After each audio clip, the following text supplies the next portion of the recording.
very warm, the water temperature is very, very cold, and they can cope perfectly well out there. In terms of their size, most penguins alive today are the size and shape of Sansa, just down here. So about 1.5 foot tall, weighing about 3 to 5 kilo.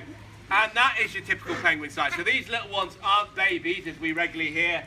One of them, wherever she's gone, one of the Humboldts down here right now is 17 years of age. So certainly not a baby at all.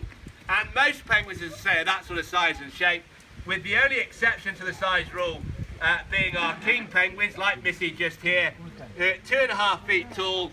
The king penguin is the second largest penguin alive today, with the biggest being their very close cousin, the emperor penguin. Now, if you've watched Happy Feet, Frozen Planet or March of the Penguins, you'll know what an emperor looks like, but you might not appreciate that they're about 4 feet tall and weigh as much as 45 kilos. So they are a huge animal, and the reason why the emperor penguin is so big is purely because it's the only animal alive today that thinks it's a wise idea to lay their egg during the Antarctic winter. So that's the coldest place on Earth at the coldest time of year.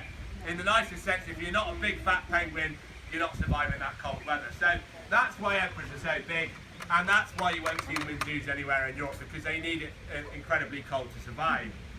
Now, we have a grand total of 35 penguins here at Birdland right now, 34 penguins, sorry, and we have the two different types. So our smaller ones at the front are our Humboldt penguins, who are native to the coastlines of Chile and Peru in the wild. And although they're very, very common in zoos, Humboldt penguins are one of the world's rarest penguins. Now, they've been in decline out in the wild for a long time because of the effects of climate change. Overfishing's a bad effect on them. A lot of nest sites are being destroyed now as well. So there's less than 50,000 Humboldts in the wild today, which sounds a good number. They're found on one stretch of coastline. So any sort of earthquake or oil slick, they could be in massive trouble. So our group here are part of a European breeding programme, which just means we're working with zookeepers around the world or around Europe just to boost the numbers back up. And should anything go massively wrong in the wild, there are enough alive in zoos today to keep them going. Now, our second group here are our king penguins, like Sid just down there. Kings are found mainly around the Falkland Islands in the wild, but you will find them on the northern coast of the Antarctic as well. And they're the opposite way around to the Humboldts. They're doing fantastically well in the wild. They're one of only 3 penguins that aren't believed to be endangered right now. Their numbers are increasing, and there's about 3.5 million of these in the wild right now. So they're not struggling at all. But from a zoo point of view, they are very, very rare. The 13 we've got here today are the only ones in England. This is the only place with females now in the UK. And there's only 17 zoos, including ourselves, in Europe with the king penguins. So we're very lucky to have them. And because there are so few around, we obviously want to keep our group on the go. So they're part of the breeding programme, because if we were to lose our king penguins tomorrow, we've got no way of replacing them. You can't get them from the wild, and rightly so. So we need to get them breeding. So it's important for us here to breed both species of penguin. And if we're going to breed the penguins, first and foremost, we need boys and girls in the group. Now, if I were to challenge you to point out the female penguins to me, you'll definitely point to male specs, because there is no way to tell the difference between boys and girls. They're almost always the same size and shape. They're exactly the same colour. They make the same noise, and they don't have bits and bobs like we do. So you've got no way of telling the difference. So when we've got youngsters, what we do is we do a DNA test on them. Now, it's not Jeremy Kyle. We're not extracting blood samples from them and getting them on TV for the results. All we'll do is we'll take maybe 5 or 6 feathers off the back of a young penguin. There's enough blood cell in those feathers for the vet to get some DNA, and that will tell us whether the bird is male or female. That is the only way that we can do it. And it is breeding season right now. You're not going to see all of the Humboldts here today because we have got chicks in the enclosure right now. We've got 5 youngsters going at the moment, and we have got another pair down here with eggs. So they're busy nesting, they're busy rearing their young. But what they'll do, the Humboldts will almost always pair up with the same partner. In 16 years, I've only ever known 1 divorce in the group, otherwise same pairs every year. They'll find themselves a cave or a burrow to nest in, or in our case it's nest boxes along the back wall at both ends of the enclosure. They'll lay 2 eggs in the nest, which will be incubated by both mum and dad, and it takes on average about 38 to 42 days to hatch the eggs out. Now, we did hatch chick number 5 yesterday, And when that one hatched out, it weighed 76 grams. Now that basically means that baby penguin's about that big, and it's got no chance of eating its own food. So they stay tucked away in the nest. Mum and Dad keep them warm, they protect them, and they regurgitate bits of food from every few hours as well. Don't eat that bumblebee penguin, that's a bit silly, isn't it? Drop that bee. So, don't want that happening. So, as I say, they regurgitate food from chicks every couple of hours, and they'll grow very, very quickly. So our oldest chick this year is now 8 weeks old. When that one hatched, it was 81 grams. Today it was 3.5 kilos. So they grow very quickly. Mum and Dad are looking after the chicks effectively. And the young Humboldts normally leave the nest at roughly 10 weeks of age. Now, we have got 2 that are coming out the nest box already at 7.5 weeks. And there is a reason for that. Unfortunately, their mother died about 2.5 weeks ago. So Dad's having to do a lot of extra work to rear the chicks. We're helping him, we're feeding the chicks as well. But those 2 are venturing out earlier than they would do in the wild. But here it's not a problem. We're secure. We've got an electric fence goes around the enclosure every night to stop the fox getting in. And Dad beat me up this morning when I was down there. So he's still doing a very good job anyway. But it's normally about 10 weeks when the chicks leave the nest. You'll recognise them for a couple of years as youngsters. And as you can see with Harry just down here from last year, they don't have that black stripe across the chest and they don't have that white stripe above the eye. So that's how you recognise them as teenagers. He's wearing his hoodie if you like at the moment. It's only when they're old enough to breed at roughly 2.5 that they get their adult feathers come through. For the king penguins, they're going to be breeding any time now as well. And we know that for a couple of reasons. We've got Seth just fattening up for his molt right now, which is an annual process. He's going to grow all his new feathers through and push the old ones out. And he is the last of the adults to molt. Everyone else has molt. You can see how nice and clean all the adult birds down here look. That triggers breeding season. So they're starting to court and display right now. And king penguins don't pair for life. So it's a different partner every year. So you are going to see a lot of fighting going on. We've got 1 extra male compared to the girls. And 2 of our girls aren't old enough to breed. So we've got 7 breeding males and 4 breeding females. Mathematically, that doesn't add up. So there are boys fighting over partners at the moment. We've got a bit of courtship posing going on right there as well. They like to stretch up and show off the yellow on their throat.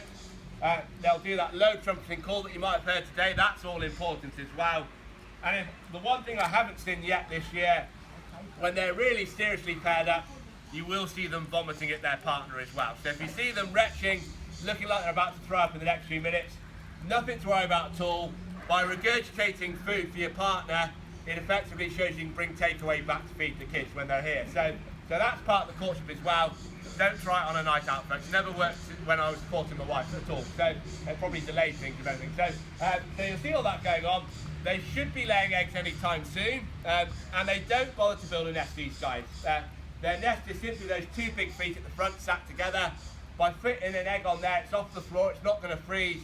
They'll tuck their belly over it to keep it out of the cold weather as well. And Mum and Dad share incubation of the egg again. So if Dad's got the egg, Mum's out at sea and vice versa. And it will take about 56 days to hatch out a king penguin egg. And again, the newly hatched chicks are tiny and helpless. So our youngest one here is Charlotte, who will be 3 at the end of September. And when she hatched out in 2014, she was 204 grams in weight, completely bald from head to toe, and about ½ an inch smaller than that cuddly toy. So very, very small to start off with. But they do grow very quickly, and they have to survive the Antarctic winter. So she went from this big to the size of a Humboldt penguin within 7 weeks. And by 6 months of age, she was our heaviest penguin in the enclosure. But that's what they would do in the wild. They bulked the chick up early on, because in the wild, just as they get up to full size at 6 months, the Antarctic winter kicks in, and Mum and Dad don't like the cold weather. So they might not feed that chick for 5 or 6 weeks. So the chick loses a lot of weight over winter. And it's only when spring kicks in again that Mum and Dad fatten the chicks back up and get them independent. So it can take as long as 1.5 years to rear 1 king penguin, which is longer than any other bird in the world today. And probably the main reason why there aren't many in zoos. There's more died than were born in Europe again last year, unfortunately. So we want to get them breeding, and if we're going to breed the penguins, the most important thing for the keepers, we've got to recognise the individual birds, because we've got to be responsible. We can't allow brother and sister to pair up, or mother and son, or father and daughter. So we need to be able to recognise the birds all by sight. Now, to recognise the Humboldts, particularly when they're sat still like this, they've all got different markings of black spots across the tummy. So if you play join the dots, you can recognise who your penguin is, which is great when they're sat still at 2:30. They only sit still as a group at 2:30. So they're normally in the pool. It's not very often that they do backstroke. If they've got eggs, they're lying chest over the egg. So to recognise the Humboldts quickly, they've all got different colour tags on. So they've got different colour schemes on different wings. But some of the easier Humboldts to recognise, we've got Ronald just down here, who's our tallest Humboldt penguin in the group. He's the fattest Humboldt in the group as well, and he's got the best double chin I've ever seen on a penguin in all my time. Now, when he arrived as a teenager a few years ago, he used to jump in the bucket and help himself. So he's been on a controlled diet for a couple of years. He's still quite a big, chunky penguin. His girlfriend is Millie, just down here. Now, 17 years of age. She is our oldest Humboldt here. That's older than they've lived to in the wild, but she can go twice that sort of age in captivity. And where Millie's the oldest, she's the brightest. Now, when we go up to poolside in a few minutes, all the other Humboldts will run, jump in and stuff their face like they're not going to get enough food. Millie knows we've got the best part of 500 fish in that other bucket, so she'll watch everyone else swim, she'll let them all jump out, and then she'll go in and get all the leftovers at her own pace. And then we've got Molly lying down on the side over there. Obviously, she's got the bold patch on the back right now. All I'll say about that, she's got a very enthusiastic boyfriend. We'll leave the rest to your imagination, but it's worked. They've got a big fat chick in the nest, so that she's a first-time mum this year. Now, with the king penguins, the kings are much easier to recognise because we hand feed them. So we get really close to them every day. You can recognise them all by sight, by their personalities and their behaviours as well. But some of the easier king penguins to recognise, we'll go with, first of all, we've got Sid sat just down here next to Carol. Now Sid turns around, she's got a little hint of black in the yellow part of her neck. Now that's a birthmark in her feathers that no one else has got, so you can't mistake her for anyone else. She's going to be the most important one this year because she's our youngest adult female, so she's prime meat basically for the boys. So hopefully, we've had 3 males fighting over her and it looks like she's ignored them all so far this week, but hopefully we'll get her breeding. We've got Frank just down here. Frank's our tallest one in the group. No, sorry, this is Frank here. Frank's our tallest one in the group, and where he was hand reared 17 years ago, he's the most relaxed penguin you could ever wish to meet. He always looks half asleep unless he's desperate for a girlfriend or he's very hungry, and then he's very much wide-eyed and alert. Sounds quite familiar, really. But despite being hand reared, Frank is our best breeding male. He's the father of 3 of the birds in here, and his first ever chick was Sid back in 2006. Frank incubated the egg with his girlfriend, which he didn't have that experience. He started rearing the chick, and his girlfriend actually abandoned him. So despite being hand reared, Frank reared Sid by himself up to adulthood. So he's a brilliant breeding male for us. And hopefully, he has been looking like he's pairing up with Lily, just down here, who's the best breeding female. Lily is the shortest and skinniest penguin in the group. They've paired up twice in the past and had a fertile egg every time. So we're hopeful that they're going to pair again this year. Although she is the best part of 25 years of age now. They don't reach that sort of age in the wild. So how long she can keep breeding, who knows. And then we've got Ollie, just down here. Ollie is definitely the most foul-tempered bird in the entire park. He's been in a bad mood ever since he hatched here 20 years ago. And he's got personal space issues. Now, he can walk up to you, that's fine. If you approach him, he will growl at you to say, get out the way. If you don't move within 2 seconds, he'll slap you as hard as he possibly can with his wing. That hurts, I can assure you. And if that doesn't work, he'll then peck you as hard as he can with his beak as well. Now, I'll be careful saying this because he's quite close to Carol. He is the only penguin I've ever worked with that's put other penguins in the vets for stitches. That's Kings and Humboldts. He's also beaten up a dog a couple of times when it's had its head over the wall. He's been pecking at their face. And he's done a serious amount of damage to me over the years as well. Most of the scars on my arms are responsible for Ollie. And he did cut my head open a few years ago during a feed when I bent in front of him thinking he was someone else. So he's has he drawn a bit of blood? So, oh, there, yeah, probably him. So it's to say he's a very bad-tempered penguin. If he wins the girl that he's been fighting over, he will be horrendous for the rest of the year. So in the nicest sense, I don't want him pairing up because he's such a bad-tempered penguin. We then have 3 celebrities that we ought to introduce you to as well. The youngest of which is Charlotte, just at the edge down here. You'll recognise her by the bold patch, which is the problem that developed last year. Where she was hand-reared, she used to sit down by the wall, and we had all sorts of problems with people leaning over and stroking her. Now, we had a big sign up saying, don't stroke the penguins. Because it's a penguin, everyone ignored it, and their feathers are very, very sensitive. So she's lost those feathers across her chest. When she molts, they should come back. But at the moment, she's got that horrendous bald patch. But she's a celebrity because we had to teach her to swim 2.5 years ago, because penguin chicks normally follow mum and dad into the water. She was hand-reared, she thinks I'm mum and dad, so she wasn't going in the pool. So in July of 2015, they very kindly bought me a wetsuit and asked me to go in the penguin pool as well.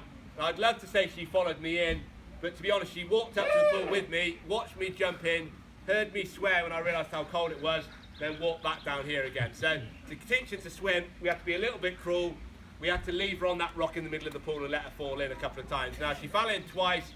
Third time of asking, she jumped in and swam around for 20 minutes. So she got the hang of it very quickly. But that was on a BBC documentary last year called Amazing Animals. And the video is doing the rounds on Facebook and YouTube again now. It's had about 8 million views on the internet, which is quite frightening, really. Particularly as I had the wetsuit on back to front, and that's all I seem to get the abuse for. So she's one of our more famous ones. Our most popular one in the group is Spike, just down here.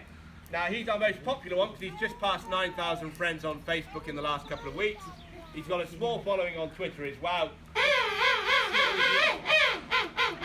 That was happy birthday to you. Or actually, who wants to be my girlfriend if I'm talking proper penguin? But say Spike's our go-to penguin for TV work and for photo shoots, because if we set up cameras and stages in here, most of the penguins are quite wary. He's not. He loves that sort of stuff. So we did some TV work about 3 weeks ago, and he literally jumped out of the pool and slapped 3 other penguins out the way to make sure he was at the front of the shot. So he's a regular on your Christmas cards. He's done that. It'll be 8 years on the trot this year. Last year he did adverts for McVitie's biscuits to obviously make penguin chocolate bars. He's worked with LG freezers and DK encyclopedias recently as well. He does all of our PR work, so the guidebooks and the leaflets and all that sort of stuff. And in terms of TV, last year it was Junior Vets on CBBC, and he was on Penguins Make You Laugh Out Loud, which was on Channel 5 just before Christmas, talking about his Facebook account. But the highlight of his TV career was 4 years ago now, when we had Sir David Attenborough sat on the rock there, filming a programme called Natural Curiosities. And our penguins sat all around Sir David, all behaved brilliantly, Spike's marching backwards and forwards on demand. The only problem we had is when they turned the cameras off, Spike turned round, bent over and pooed all over Sir David Attenborough, which was highly embarrassing for us, but didn't bother Sir David at all. So Spike's probably the second most famous bird in the park. The most famous one is Seth, just down here. You can recognise him where he's molting, obviously, at the moment. But he's our most famous bird because he's the only film star in the park. Back in 1992, he was one of 10 king penguins that we sent out to Hollywood to star in the movie Batman Returns, where they play bad guys in Danny DeVito's Penguin Army. Now, he's the last one of the group that's left, but you will see him in that movie complete with rocket launcher, trying to blow up Gotham City. And although he doesn't have star billing on the credits, just says Penguins courtesy of Birdland. Our birds have got their own extras on the DVD. He's met Tim Burton, the world famous director, and they had the biggest dressing room on set as well. Now, as a celebrity, you can recognise him. If he goes for a walk in a minute, keep an eye on him. He's the only one that swaggers. He drops his shoulders, he shakes his hips, which is realistically because he's the oldest male king penguin in Europe today at 32 years of age. But we like to say swaggers because he's a movie star. He walked like that in the movie 25 years ago, so you can't mistake him for anyone else. At 32, he's our oldest male. He's not the oldest penguin here, though. That's Missy, his girlfriend, just down here. They are inseparable.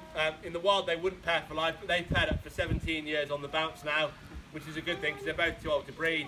But Missy is the only wild-born bird we have on site, so we have no idea how old she is.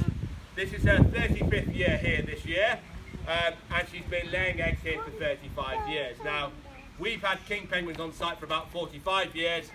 None of our females have ever laid an egg before they were 5 years of age. So on that principle, she's 40 years old, which is twice the age she would reach in the wild. In human terms, she's 120, and as far as I know, she's the second oldest penguin in the world today. There is a 45-year-old female king in Germany right now. Obviously, they do live longer here. There's food every day, or twice a day. She gets a bit of breakfast on top of that as well. The vet's just 10 minutes down the road if required. She's going to do a courtship call in a minute as well. And so the vet's just down the road, and we don't have any killer whales lurking around in the penguin pool that we're aware of. So we'll just see what she's going to do. She's going to do a courtship call. She's thinking about it. You can put her off there, Maggie, I think. So, but obviously, it's now she has got health problems at her old age. She's blind in her left eye, as you might see there. She's missing a claw on her right foot, and she's not as mobile. She stands quite hunched over regularly, but she's eating, drinking, swimming and pooing. She's molted absolutely fine this year, which is usually quite stressful. And she's thinking about doing some courtship. Here you go, she's building up slowly. She's just building herself up. Here we are. If she's thinking about making baby penguins, she's doing the thing well. So that was quite formal because she's bowed at the end of that. If Seth wasn't feeling frumpy where he's molting, he'd be straight on it. But I say the best way to recognise Missy and the reason why she's here, unfortunately she was captured from the wild by mistake all those years ago. And basically she was found on the end of a fisherman's hook out in the wild. And that hook had gone straight up through her chin, caused a major wound, which is why she's here. The vets cleaned her up, they got her fit and healthy, but they couldn't stitch her back together. So she's got a hole right in the middle of her chin to this day, which causes no trouble with eating, drinking or holding her breath. And what she'll sometimes do, she'll show it off now, if you see that little bit of whitish pink hanging out under her beak, that's her being a bit rude this afternoon, and she's sticking her tongue out through the hole in the neck for you all. So that's nothing to be alarmed about at all. She'll stick that back in when she's good and ready. So hopefully we'll keep the older birds going for a little while, yeah?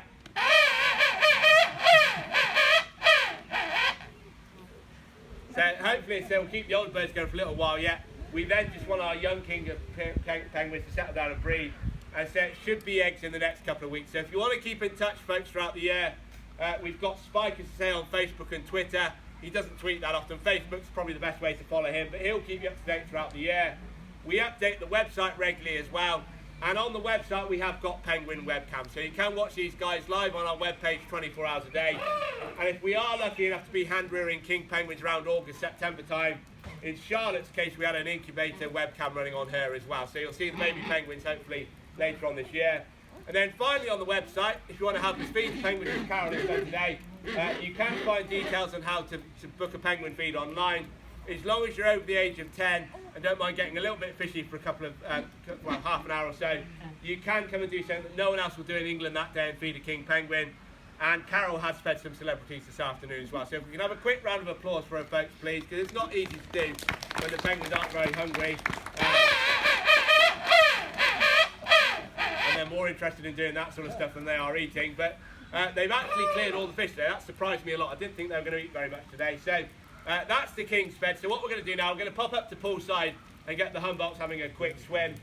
Whilst we're up there, if everyone can just keep their hands out of the water while we're throwing fish in, because these guys will be in feeding mode and I'm on first aid duty. I'm covered in fish guts, so that's not really a superpower you want at all. But while we're around there, if there's any questions at all, folks, then please do feel free to ask away. But hope you've enjoyed the penguins and thank you for your time, folks. You're right there, Carol, yeah. You didn't get too bad.